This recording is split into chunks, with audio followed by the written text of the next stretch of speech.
Dear friends, ఇప్పుడు ఈ క్లాస్లో మనం ఏం నేర్చుకుంటాం అంటే linear programming problem as a technique of dynamic programming problem. Okay. So ఇప్పుడు నేను ఒక ప్రాబ్లం తీసుకుంటున్నాను. ఈ ప్రాబ్లం ఏంటంటే ఎల్పి ప్రాబ్లమే, కాకపోతే ఏంటంటే డైనమిక్ ప్రోగ్రామింగ్ స్టైల్లో మనం సాల్వ్ చేస్తాం.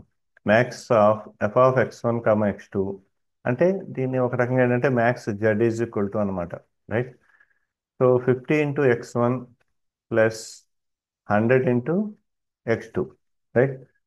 As usual, subjected to constraints 10x1 plus 5x2 is equal to, oh, sorry, this should not be equal to, less than or equal to 2500. Next, 4x1 plus 10x2 less than or equal to 2000, and x1 plus 1.5 into x2 less than or equal to 450. And the general constraints are x1 greater than or equal to 0 and x2 greater than or equal to 0. Right. ఇప్పుడు దీన్ని మనం ఏం చేయాలంటే dynamic programming problem స్టైల్లో అంటే ఏం చేయాలంటే stage by stage. ఇక్కడ మనకి వేరియబుల్స్ ఎన్ని ఉన్నాయి? వేరియబుల్స్ ఇక్కడ రెండు ఉన్నాయి. రైట్. అంటే ఏంటంటే ఇక్కడ స్టేజెస్ విల్ బి, వేరియబుల్స్ అన్న స్టేజెస్ అన్న రెండు ఒకటే. సో ఇక్కడ మనకి రెండు స్టేజ్లు ఉంటాయి, స్టేజ్ 1, స్టేజ్ 2. రైట్. ఇక్కడ ఏంటంటే వేరియబుల్స్ స్టేట్ వేరియబుల్స్ అంటాం. ఇక్కడ స్టేట్ వేరియబుల్స్, ఇక్కడ ఏంటంటే స్టేట్ వేరియబుల్స్ అంటే ఏంటంటే మనకి కన్స్టెంట్స్ అని అర్థం. ఇక్కడ కన్స్టెంట్స్ ఎన్ని ఉన్నాయి? మూడు. రైట్. అంటే మూడు ఆల్టర్నేటివ్స్ లోంచి మనం ఒక డెసిషన్ తీసుకుంటాం అనమాట. ఇక స్టేట్ వేరియబుల్స్ అంటే ఏంటంటే we're taking one calculation and we're taking one decision. Right. ఈ డెసిషన్ని బట్టి ఒక్కొక్క స్టేజ్లోను డైనమిక్ ప్రోగ్రామింగ్ అంటే మీకు గుర్తుంది కదా, స్టేజ్ 1 ఇందులో ఒక డెసిషన్ తీసుకుని, అంటే స్టేట్ వేరియబుల్ని బట్టి ఇక్కడ ఏదో క్యాలిక్యులేషన్ చేసి ఒక డెసిషన్ తీసుకుంటే మనకి ఒక అవుట్పుట్ వస్తుంది. రైట్. ఈ స్టేజ్ 1లో ఉన్న అవుట్పుట్ని తీసుకెళ్ళి స్టేజ్ 2లో మనం ఇన్పుట్గా వేస్తే ఇక్కడ కూడా మళ్ళీ కొన్ని స్టేట్ వేరియబుల్స్, డెసిషన్ మేకింగ్ అన్నీ ఉంటాయి. సో ఇక్కడ మనకి ఫైనల్ అవుట్పుట్ వస్తుంది. ఓకే. సో ఇది బ్రీఫ్గా మన డైనమిక్ ప్రోగ్రామింగ్ టెక్నిక్లో మనం చేయాల్సిన పని. ఇప్పుడు ఏం చేయాలంటే ఫస్ట్ రెండు స్టేట్ల కింద విడగొట్టాలి stage. Okay. So stage number 1, stage number 2. Okay. So రెండు స్టేజ్లో మనం సాల్వ్ చేయాలి అంటే ఇక్కడ జాగ్రత్తగా చూడండి. ఇక్కడ మనం ఏం చేయాలంటే 1 by 1 చేసినప్పుడు ఈ రైట్ హ్యాండ్ సైడ్ ఇక్కడ ఉన్నాయి చూడండి, 2500, 2000, 450 ఇవన్నీ ఏంటంటే these are all resources. Right. అంటే ఇదొక టైము, ఇదొక ఏమో మెటీరియల్, ఇదేమో సమ్ డిస్టెన్స్, ఇట్లా ఏవో సంథింగ్ ఉంటాయి. రైట్. ఇప్పుడు ఈ రిసోర్సెస్ మనం with respect to x1 and with respect to x2 మనం క్యాలిక్యులేట్ చేయాలన్నమాట. రైట్. సో క్యాలిక్యులేట్ చేయాలి అంటే ఇక్కడ మనకి రూల్ ఏంటంటే ఫస్ట్ స్టేజ్లో, అంటే మనం ఫార్వర్డ్ అయితే కనుక ముందు x1 ప్యూర్గా కన్సిడర్ చేస్తాం, అవుట్పుట్ని x2కి ట్రాన్స్ఫర్ చేస్తాం. ఒకవేళ రివర్స్ అనుకోండి, అంటే బ్యాక్వర్డ్ రికర్షన్, x2 ముందు కన్సిడర్ చేస్తాం. రైట్. ఈ వచ్చిన వాల్యూని x1కి ట్రాన్స్ఫర్ చేస్తాం. ఓకే. సో మనం ఎలాగైనా చేయొచ్చు. So following one method forward. So ఇక్కడ జాగ్రత్తగా చూడండి. Right. Here I'm writing. So ఇక్కడ మన ఫంక్షన్ని మనం విడిగా డిఫైన్ చేయాలి. So I'm writing the pen. Okay. Max first F1 అని రాస్తాం. రైట్. ఇక్కడ మనం ఏవైతే మనం స్టేట్ వేరియబుల్స్ ఉన్నాయో, అంటే మూడు ఉన్నాయి ఇక్కడ, అంటే మూడు వాల్యూలు బట్టి మనం డెసిషన్ తీసుకోవాలి. రైట్.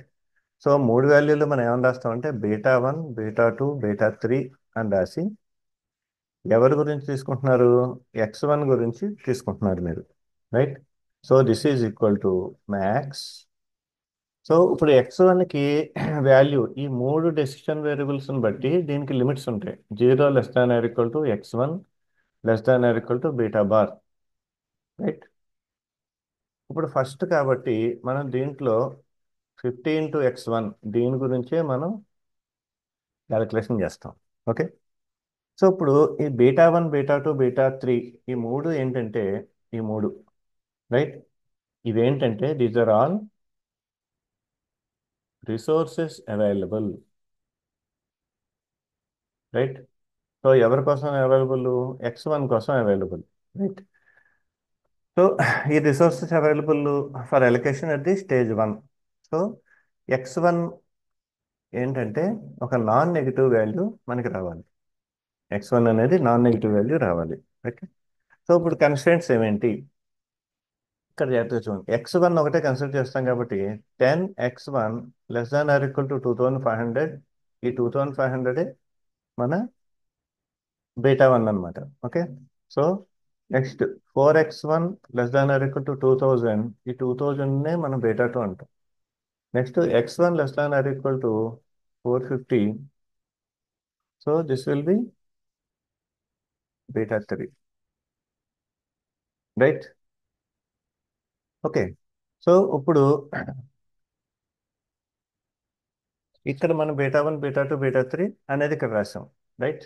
సో ఇప్పుడు దీన్ని బట్టి రిసోర్సెస్ ఎంత ఏంటి అనేది మనకి మ్యాక్సిమం ఒక ఐడియా వస్తుంది. సో ఇప్పుడు ఈక్వేషన్లో మనం ఎలా ట్రాన్స్ఫర్ చేయాలో చూడండి. So this is equal to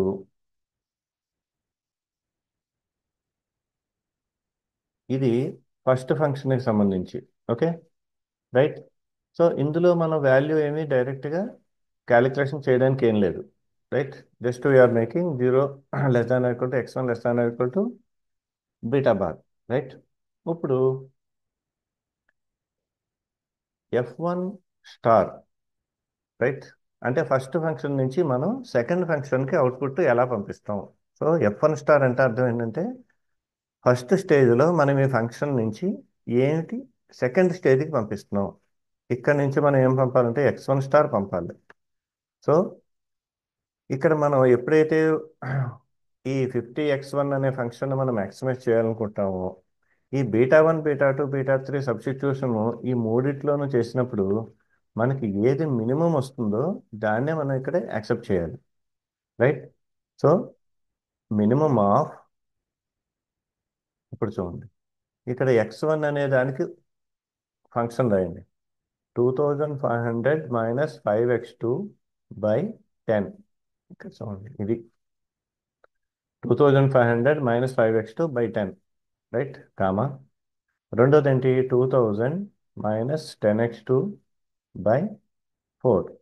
మూడోది 450 - 1.5x2/1. ఓకే. ఓకేనా.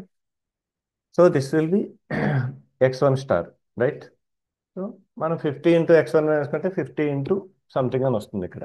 రైట్. సో ఇప్పుడు సెకండ్ స్టేజ్ ప్రాబ్లం ఏం చేయాలంటే f2 maximum value find out చేయడానికి we need to go to second stage. ఇప్పుడు ఫస్ట్ స్టేజ్లో మనకి ఏమొచ్చింది అంటే ఇదే వచ్చింది. రైట్. అంటే x1 యొక్క లిమిట్స్ ఇట్లా ఉంటాయి అని తెలిసింది.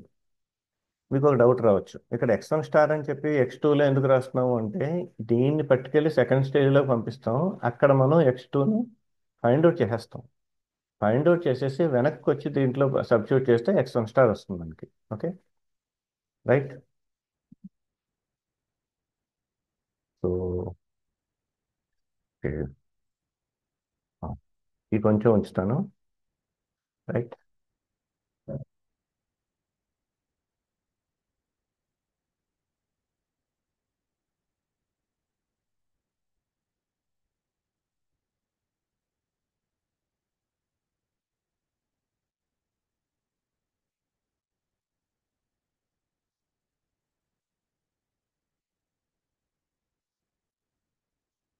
ఓకే.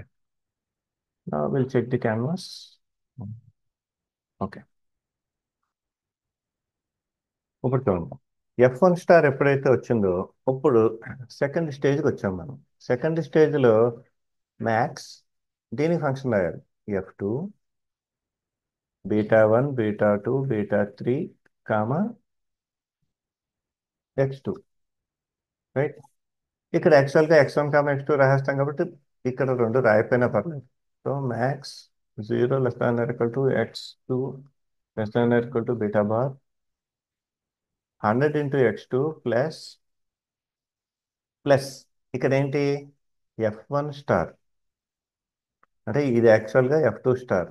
f2 స్టార్ ఎలా వస్తుంది అంటే max of 0 less than equal to x2 less than equal to beta bar 100 into x2. ఈ 100 ఇంటూ x2 ఏంటి, F of x1 x2లో x2 part ఇది. మరి x1 పార్ట్ ఎక్కడి నుంచి వచ్చింది, f1 స్టార్ నుంచి మనకి ఆన్సర్ వస్తుంది. రైట్. ఇప్పుడు చూడండి, ఇప్పుడు బీటా బార్ కావాలి మనకి. బీటా బార్ ఏంటంటే రిసోర్సెస్ అని చెప్పాం. ఎప్పుడైతే మీరు సెకండ్ స్టేజ్కి వచ్చారో you are getting the maximum resources. Right. So minimum of 2500 by 5, 2000 by 10, next 450/1.5. ఈ మూడిట్లోకి మినిమం ఏంటంటే 200. రైట్. అంటే నాకు ఇక్కడ x2 0 less than equal to x2 less than equal to 200 అనే బౌండరీ లిమిట్స్ వేరీ అవుతాయి. ఓకేనా. రైట్. ఇప్పుడు చూడండి. చేయండి.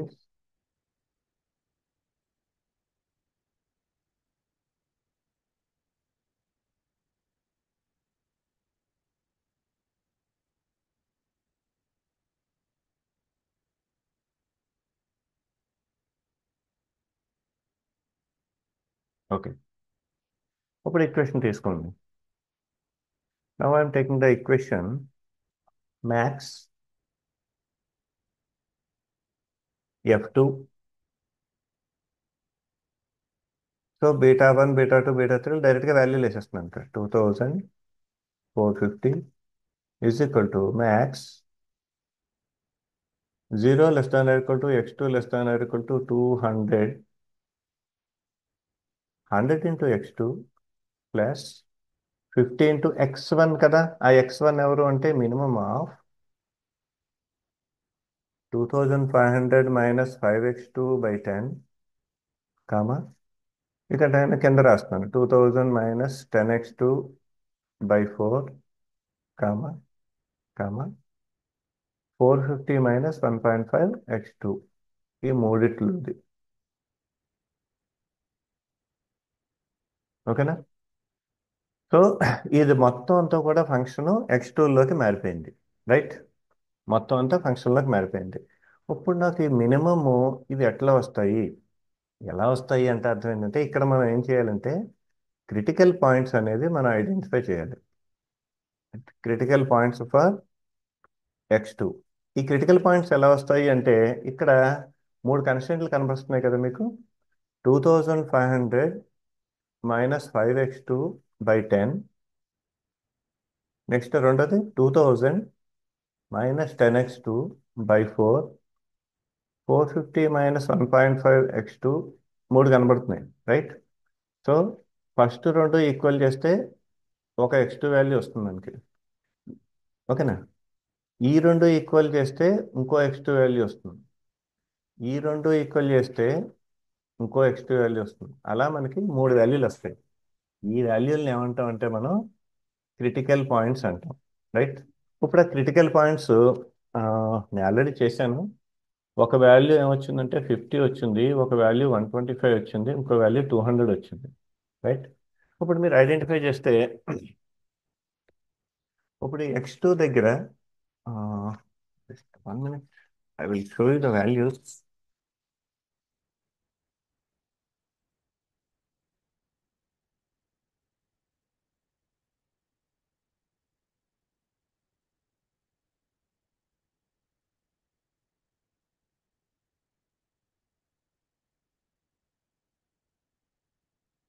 So what are the different values? I will get it. Okay, I will show you. So ఇక్కడ x2 is equal to 50, x2 is equal to 125, x2 is equal to 200. So 200 అనేది ఒక boundary కాబట్టి ఇది already మనం తీసేసుకుంటాం. Okay.